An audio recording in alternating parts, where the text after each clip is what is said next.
سمجھو بھیل کا خاندان 10 افراد پر مشتمل ہے۔ انہوں نے ماہ جون کے آخر اور جولائی کے آغاز میں ہونے والی بارشوں کے بعد اپنے چھوٹے سے کھیت میں بیج بویا تھا۔ ٹریکٹر کے ذریعے کی جانے والی کاشت پر ان کا تقریباً 30 سے 40 ہزار خرچہ آیا۔ تاہم اس کے بعد صرف ایک بار بارش ہوئی۔ 1.5 ماہ سے دوبارہ بارش نہ ہونے کی وجہ سے ان کی 50% فصلیں سوکھ چکی ہیں۔ بارش نہ پڑنے کی وجہ سے ہماری ساری فصلیں سوکھ رہی ہیں۔ ہم نے باجرہ، گوار، موٹ، مونگ ہر بیج بویا ہے۔ اب اگر بارش پڑتی ہے تو ٹھیک، ورنہ قحط ہو جائے گا۔ اب ہم نے قرضہ لے کر اس کھیت کی کاشت کی ہے، جس پر 30 سے 40 ہزار خرچہ آیا ہے۔ اگر کھیت اچھے ہوتے ہیں تو ہم یہاں پر ہی ٹھہریں گے، ورنہ بال بچے لے کر بیراجی علاقوں میں گندم کی کٹائی کریں گے، گنا کاٹیں گے، مرچی اور کپاس چنیں گے، وہاں سے کما کر یہ قرضہ اتاریں گے۔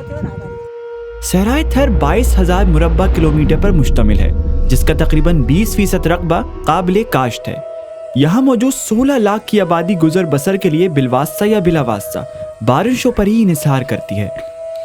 صحرائے تھر میں ہر سال کم سے کم 250 ملی میٹر بارش درکار ہوتی ہے۔ اگر اس سے کم بارش ہو تو قحط تصور کیا جاتا ہے۔ تاہم محکمہ موسمیات مٹھی اسٹیشن کے اعداد و شمار کے مطابق گزشتہ 10 سالوں میں 5 برس ایسے ہیں جن میں 250 ملی میٹر سے کم بارشیں ہوئی ہیں۔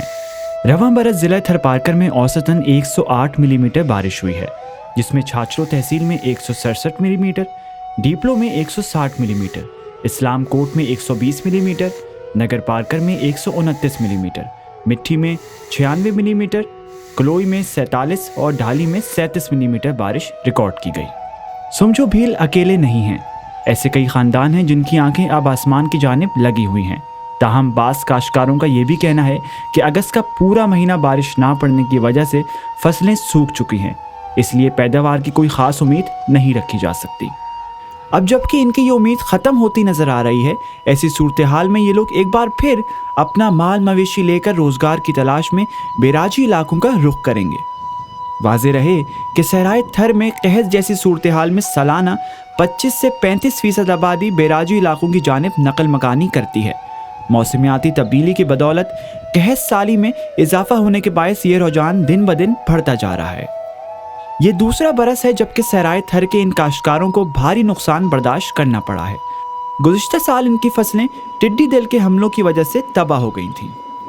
گزشتہ برس ہم نے جو فصلیں کاشت کی وہ ٹڈی دل کھا گئی، ہمارے سارے خرچے ضائع ہو گئے۔ رواں برس ہم نے کسی سے قرضہ لے کر دوبارہ خرچہ کیا ہے، اگر یہ کامیاب ہو تو اچھی بات، نہیں تو قحط ہی ہوگا۔ واضح رہے کہ 15 اگست تک ٹھیک طرح بارشیں نہ ہونے کی صورت میں حکومت سندھ کی جانب سے صحرائے تھر کو قحط زدہ قرار دیا جاتا ہے۔ تاہم رواں برس اب تک ایسا نہیں کیا گیا ہے۔